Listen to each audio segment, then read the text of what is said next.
कंकाल का रहस्य। चौरा गांव के खेतों में इन दिनों खुदाई का काम चल रहा था। असल में इसी गांव से होकर एक अच्छी सड़क गुजरनी थी, इसलिए यहाँ खुदाई शुरू की गई थी।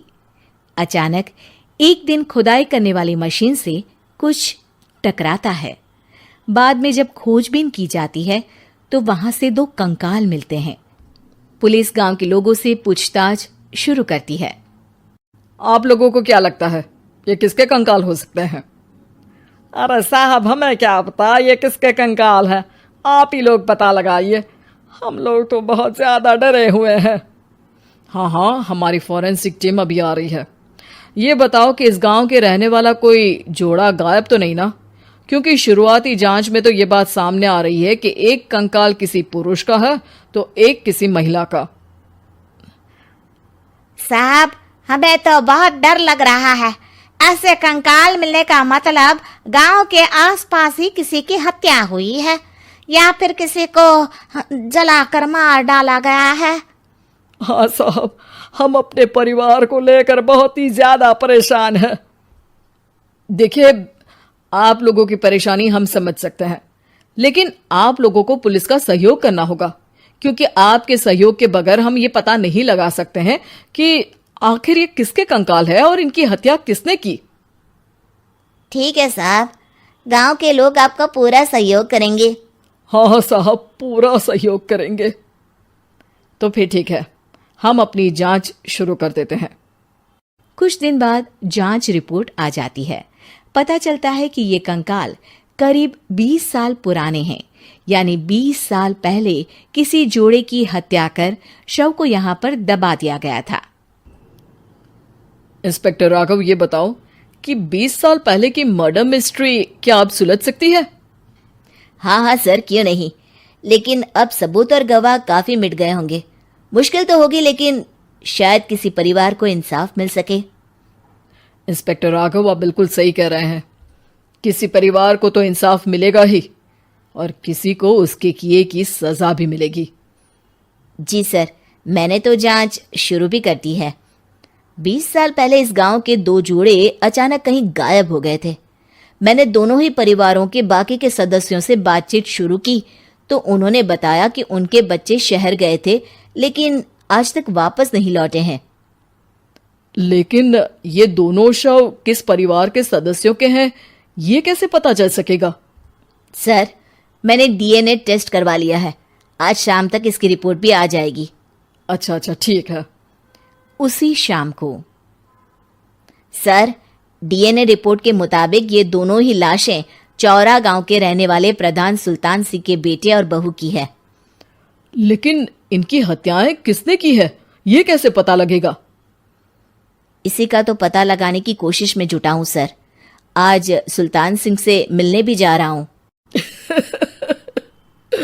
मेरा बेटा और बहू तो मेरे लिए सिर्फ यादों में ही रह गए थे। हमें उनकी लाशें तक नहीं मिल सकी थी। आज 20 साल बाद उनके कंकाल मिले हैं। मैं अब किसके लिए जीऊं?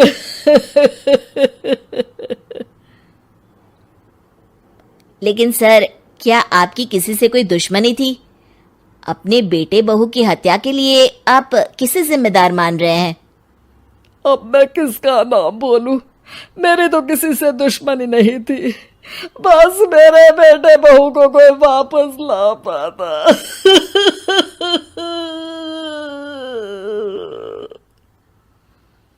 इसके बाद सुल्तान सिंह फूट फूट कर रोना शुरू कर देते हैं। सर, अब आप इनका अंतिम संस्कार करवा सकते हैं। कम से कम इनका शरीर ना सही, इनका कंकाल तो आपको मिला है। लेकिन हाँ, अगर आपको कुछ भी याद आए तो जरूर बताइएगा। मेरी तो बेटा अब उम्र हो गई है, लेकिन मेरे बेटे और बहू के हत्यारों का जरूर पता लगाइएगा, क्योंकि जब तक हत्यारे पकड़े नहीं जाएंगे मेरा मन नहीं मानेगा। सर, हमारी पूरी कोशिश रहेगी हत्यारे को पकड़ने की। लेकिन एक बात बताइए, उस वक्त आपको किस पर शक गया था? उस वक्त मेरे एक ड्राइवर को पकड़ा गया था, लेकिन सबूतों के अभाव में उसे छोड़ दिया गया था। अच्छा, और ड्राइवर पर कैसे शक हुआ था? क्योंकि उस दिन ड्राइवर छुट्टी पर था। उस समय लेकिन लाश क्यों नहीं मिल सकी थी?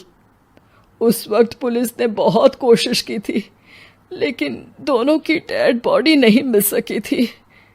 ठीक है, हमारी तफ्तीश चल रही है, मैं फिर आऊंगा। इसके बाद इंस्पेक्टर वहां से चला जाता है और सुल्तान सिंह अपने बेटे और बहू की याद में खो जाते हैं। कुछ दिन बाद सुल्तान सर, एक बात बताइए, जब आपके बेटे बहू की हत्या हुई थी, उसी के आसपास आपके ही गांव का रहने वाला एक और जोड़ा उसी वक्त गायब हो गया था ना? हाँ सर, अलका और अभिषेक, वो भी मेरे बच्चों जैसे ही थे। तो फिर वो कहाँ है? उनका भी आज तक पता नहीं चल सका, लेकिन बताते हैं कि कुछ साल पहले अभिषेक को गांव के ही किसी आदमी ने मुंबई में देखा था, लेकिन फिर वो गायब हो गया। यानी अभिषेक और अलका की हत्या नहीं हुई थी, बल्कि उन्होंने किसी वजह से खुद ही गांव छोड़ दिया था। हाँ, हो सकता है, क्योंकि अभिषेक मेरे बेटे संतोष का अच्छा दोस्त था और उसका मेरे घर भी आना जाना लगा रहता था। हो सकता है कि उसने मेरे बेटे और बहू के बारे में सुन लिया हो और ये गांव छोड़ दिया हो सकता है। उनके परिवार का कोई अब नहीं रहता क्या इस गांव में? अब तो कोई नहीं रहता। एक चाचा थे, लेकिन उन्होंने भी अपना पुश्तैनी मकान बेच दिया है। वो भी अब कहीं शहर में ही बस गए हैं। ओह, अभिषेक और अलका के बारे में भी पता लगाना होगा। हो सकता है कि वही इस हत्या के बारे में कुछ बता सके। हो तो सकता है, लेकिन वो बेचारे तो खुद ही वक्त के मारे थे, वो क्या बताएंगे। फिर भी सर, जब केस दोबारा खुला है तो जांच तो करनी ही पड़ेगी, और इस बार तो लाशें भी बरामद हुई है। कुछ दिन तक लगातार तफ्तीश चलती रही। एक दिन थाने से सुल्तान सिंह को फोन आता है। हाँ, कौन बोल रहा है? सर, मैं कांस्टेबल तुलाराम बोल रहा हूँ थाने से। आपको थाने आना पड़ेगा। थाने? लेकिन क्यों? सर, किसी की पहचान करवानी है। अच्छा ठीक है, मैं दोपहर तक पहुंचता हूँ। सुल्तान सिंह दोपहर में थाने पहुंचता है।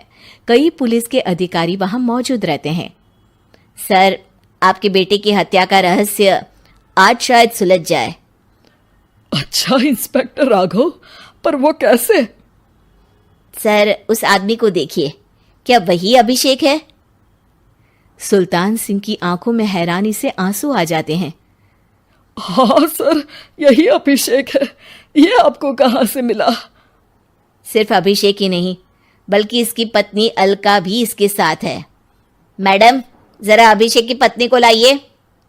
जैसे ही अलका को पेश किया जाता है, सुल्तान सिंह जमीन पर गिर जाते हैं। सुल्तान सर, क्या हुआ आपको? आप अलका को देखकर गिर क्यों गए? सुल्तान सिंह सर पकड़कर बैठ जाते हैं। ये अलका नहीं, बल्कि ये तो मेरी बहू रितु है।